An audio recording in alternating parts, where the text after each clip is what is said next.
It's me. And happy Halloween. Or at least happy October, because the Halloween's in 30 days.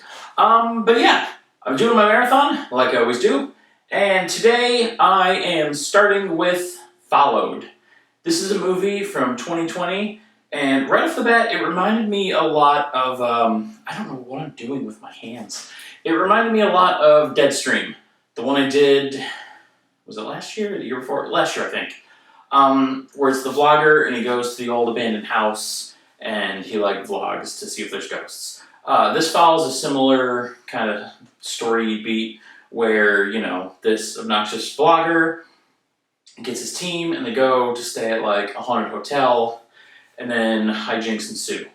Right off the bat, a couple things I noticed is this may have just been my setup because I have a sound bar. I don't have normal speakers set up. But the audio levels seemed kind of weird for me. There were spots where I feel like the music was drowning out the dialogue. But again, that could have been my setup. But also, I know audio leveling can be a bitch sometimes. A film I was in released not too long ago, and the audio levels are kind of rough because sometimes it's just hard. If you don't record correctly, if your sound guy isn't quite up to snuff, or even if he is and there's equipment failure, there's a million things that can go wrong, they can make your sound screwy. So I'll give them that for the movie. It was fine. Even with the bits where it was kind of hard to hear, I didn't quite make out what the character was saying.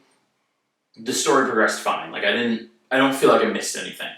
And onto the story. Well, before I get to the story, I will say the acting in here, I looked at some reviews online for this movie, and a lot of people, they did not like the acting.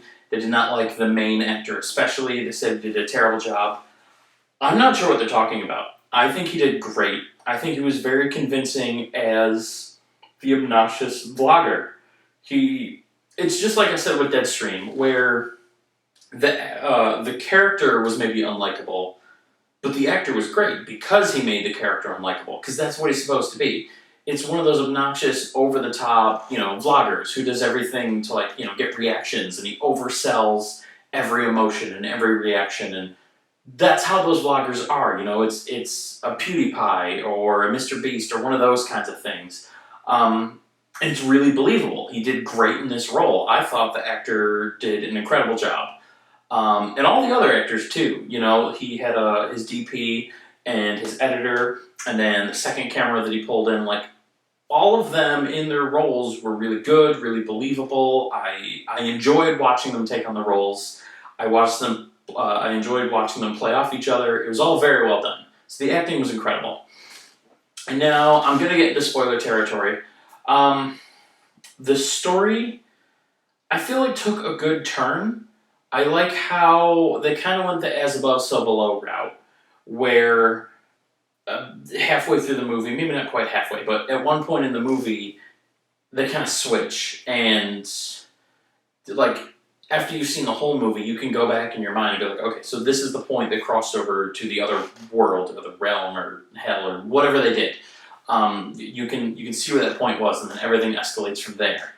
And then once you realize that is what happens, then the ending, which is another thing I saw a lot of people online complain about, makes a lot more sense, because the ending, and again, spoilers, so if you're going to watch this movie, stop now, go watch it, and then come back. But the ending, basically the vlogger appears to be alone, he can't reach his friends, he doesn't know what's going on, but he's back at his house, and then it ends with his girlfriend's decapitated head being thrown in his lap. Come to find out, he's on the run, no one's been able to find him or hear from him for quite a while, but his girlfriend was decapitated and killed in his home. So it's one of those things where, you could interpret that maybe he just went crazy and did it, or maybe he's in that other world, and, the things that are happening are similar or parallel, but not the same.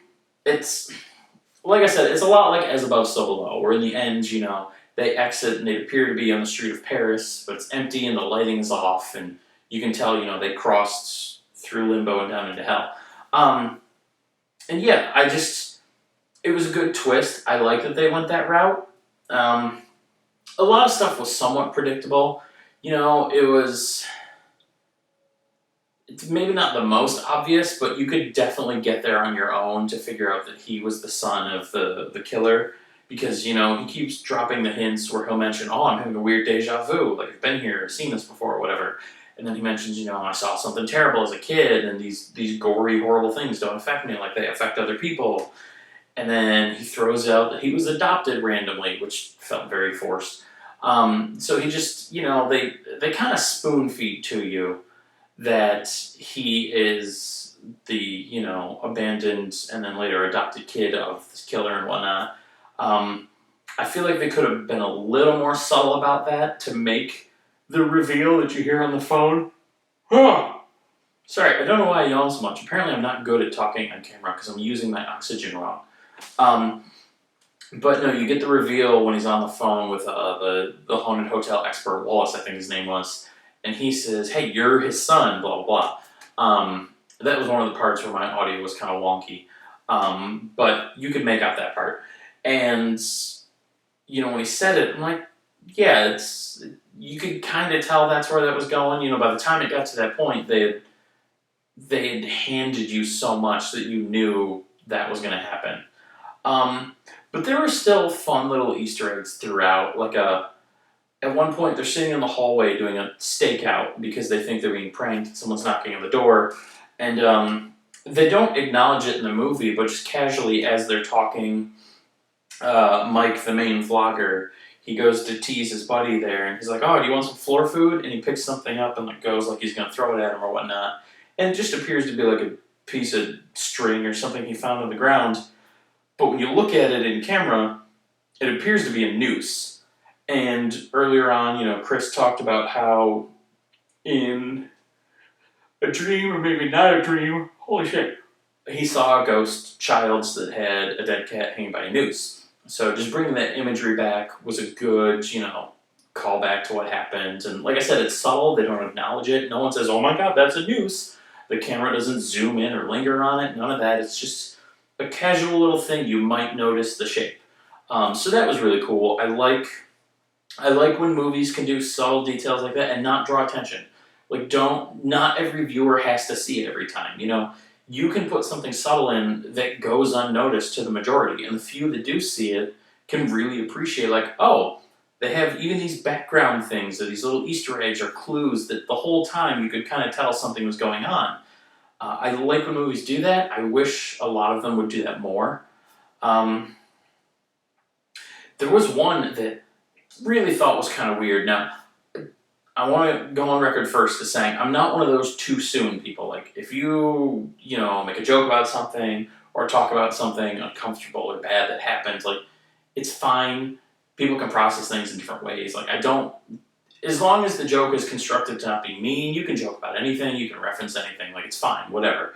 And I know that's going to sound like a very out of place disclaimer, but in the movie, at one point, the security camera that they set up in their hotel room is like bugging out, and the dates and the camera description and the time of day are all changing, and it keeps flickering back and forth, and there's video distortions and little artifacts.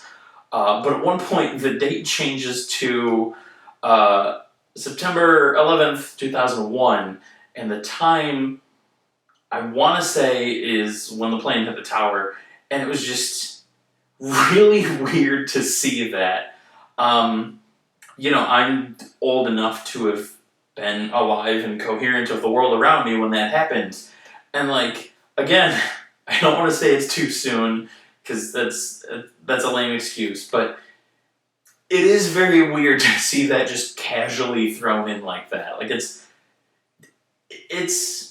I don't know. I know it's a horrible thing, and that's the point. They're trying to, you know, draw the parallels to these horrible things, whether it's, you know, an evil spirit or demon or whatever the case is. Like, you know, they're saying, hey, there's evil forces at play here, and look, they're referencing another evil thing. Like, I get what they were doing, but it didn't necessarily feel uncomfortable. Like, I wasn't upset. I wasn't like, oh, I can't believe it. But it was weird to see that. Like, I was not expecting that date to show up, and when I saw it, I'm like, oh, okay, that's a choice. That's a thing they did.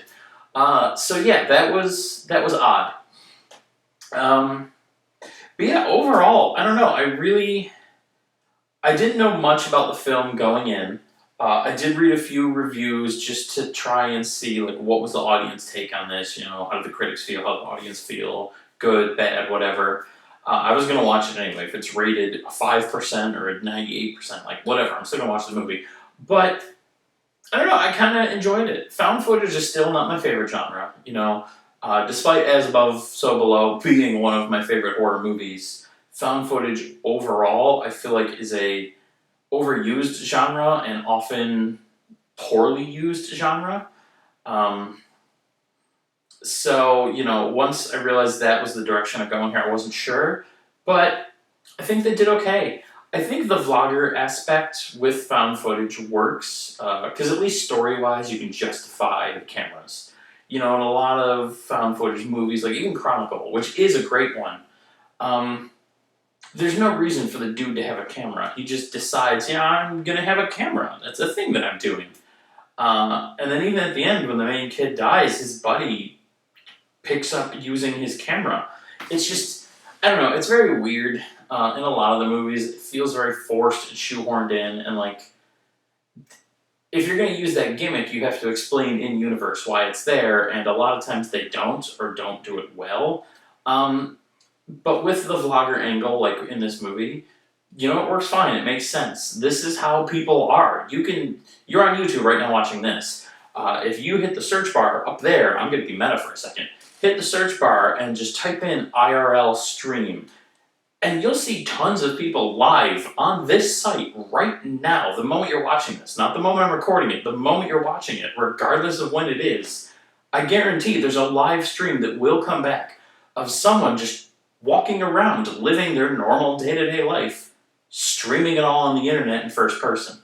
It's just what people do now.